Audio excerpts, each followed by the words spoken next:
नमस्कार, आप देख रहे हैं 4 PM। मैं हूं आपके साथ सिमरन। देश में लोकसभा चुनाव का बिगुल बज चुका है और पहले चरण का मतदान 19 अप्रैल को है, जिसको देखते हुए सभी पार्टियां पहले चरण के मतदान के लिए पूरे दमखम से चुनाव प्रचार में जुटी हुई हैं। इसी कड़ी में महाराष्ट्र में बीजेपी की अगुवाई वाले एनडीए गठबंधन को बड़ा झटका लगता दिखाई दे रहा है। बता दें कि महाराष्ट्र में बीजेपी को कई सीटों पर नुकसान होता दिखाई पड़ रहा है, जिसका मुख्य कारण मराठा आरक्षण और सीएम शिंदे और अजित पवार से जनता की नाराजगी का है। बता दें कि हालिया हुए सर्वे में ये चौंकाने वाला खुलासा हुआ है। आपको बता दें कि सर्वे रिपोर्ट में बीजेपी को महाराष्ट्र में बहुत कम सीटें मिलने का अनुमान जताया जा रहा है, जिसको देखते हुए बीजेपी खेमे में हड़कंप मच गया है। सर्वे के मुताबिक महाराष्ट्र को बीजेपी गठबंधन को 21 सीटें मिलने की संभावना है, वहीं इंडिया गठबंधन को 26 सीटें मिलने का उम्मीद है। जिसको देखते हुए सीएम शिंदे समेत डिप्टी सीएम देवेंद्र फडणवीस चुनावी रण में पूरे दमखम से जुटे हुए हैं। जनता को लुभाने के लिए कोई कोर कसर नहीं छोड़ रहे हैं। बता दें कि जनता एकनाथ शिंदे से काफी नाराज है।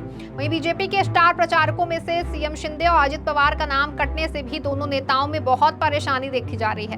बता दें कि चुनाव आयोग के एक्शन के बाद से सीएम शिंदे और अजित पवार का नाम स्टार प्रचारकों की लिस्ट से हटा दिया गया है। महाराष्ट्र में अपनी जमीन तलाश रहे शिंदे की परेशानी और बढ़ गई है।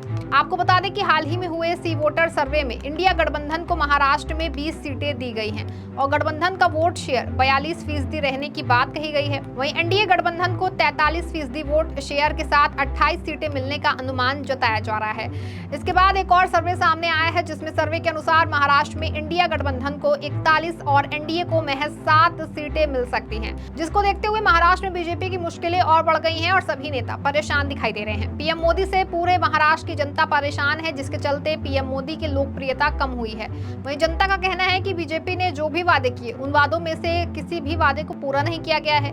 साथ ही साथ मनोज जारंगे पाटिल द्वारा उठाया गया मराठा आरक्षण का मुद्दा भी जोरों पर चल रहा है, जिसको देखते हुए बीजेपी हलकान में है। बता दें कि मराठा आरक्षण को लेकर मनोज जारंगे पाटिल का कहना है कि सरकार ने जो वादा किया वो भूल गई।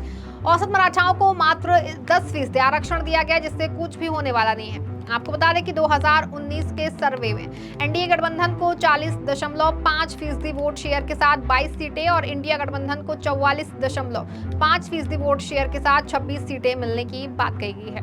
महाराष्ट्र में 2019 लोकसभा चुनाव में बीजेपी और शिवसेना गठबंधन का हिस्सा थी।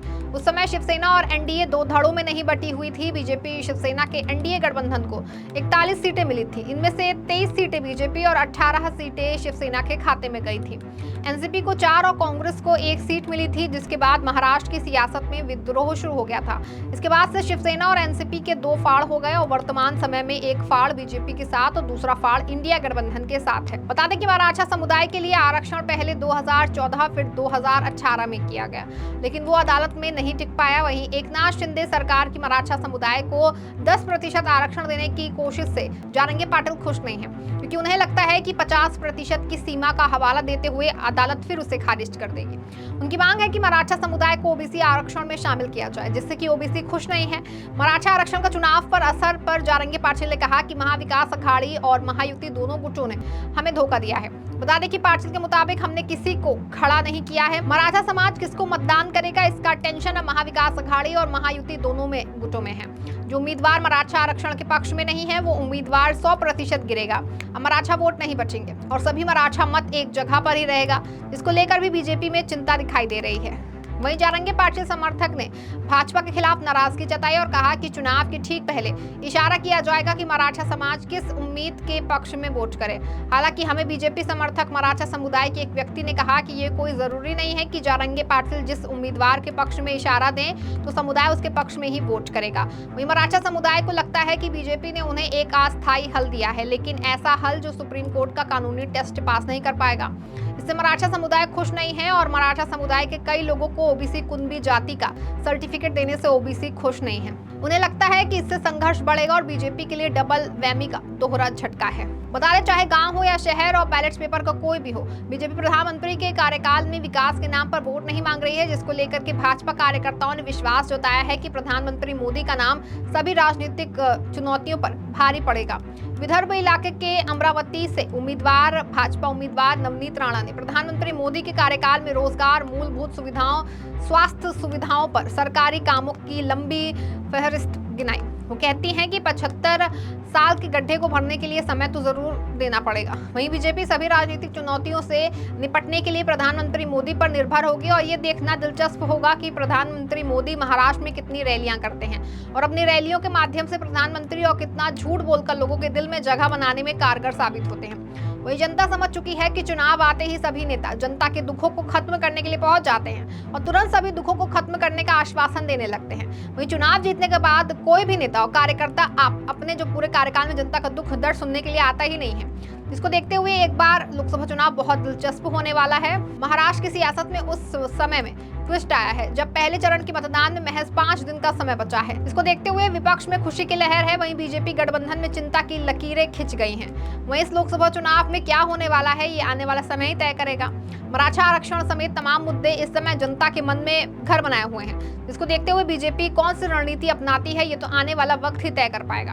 आपको बता दें कि आए दिन सर्वे नए खुलासे कर रहे हैं, जिसको देखते हुए बीजेपी के आला कमान, पीएम मोदी समेत सभी दिग्गजों के चेहरे उतरे हुए दिखाई दे रहे हैं और अब पहले वाली चमक ही नहीं दिखाई दे रही है।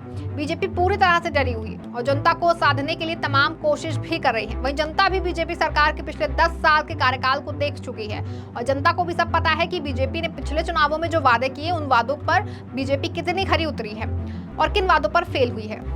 सभी को पता है बीजेपी के सत्ता में आने के बाद से महंगाई चरम पर पहुंच गई है और बेरोजगारी भी चरम पर पहुंच गई है। सेना की भर्ती में जो युवा जाकर देश की सेवा करते थे उन भर्तियों में भी परिवर्तन करके अग्निवीर भर्ती योजना बनाई गई, जिसमें देश का युवा भर्ती होकर 4 साल तक देश की सेवा करने के बाद अपने घर आकर बैठ जाए। बता दें कि सेना की भर्ती गरीब किसान का लड़का भर्ती होने के लिए जाता है। सेना भर्ती में किसी नेता, मंत्री, विधायक का लड़का नहीं शामिल होता है। इसका मुख्य कारण है कि वो सत्ता में रहते हुए इतना लूट करके जमा कर लेते हैं कि उन रुपयों से उनकी 2-4 पुश्तें आराम से बैठकर खाएंगी, फिर भी किसी भी प्रकार की कोई कमी नहीं आएगी। लेकिन गरीब जनता का कैसे गुजारा होगा, उसको देखने, सुनने और समझने वाला कोई नहीं। वहीं बीजेपी के सभी कामों और देश के उत्थान के लिए जितना काम किया है का फैसला जनता आगामी 4 जून को करने का काम करेगी और बीजेपी को सभी कामों का हिसाब 4 जून को मिल जाएगा। इस खबर में फिलहाल बस इतना ही। ऐसी तमाम राजनीतिक खबरों के लिए बने रहें और देखते रहें 4 PM महाराष्ट्र। धन्यवाद।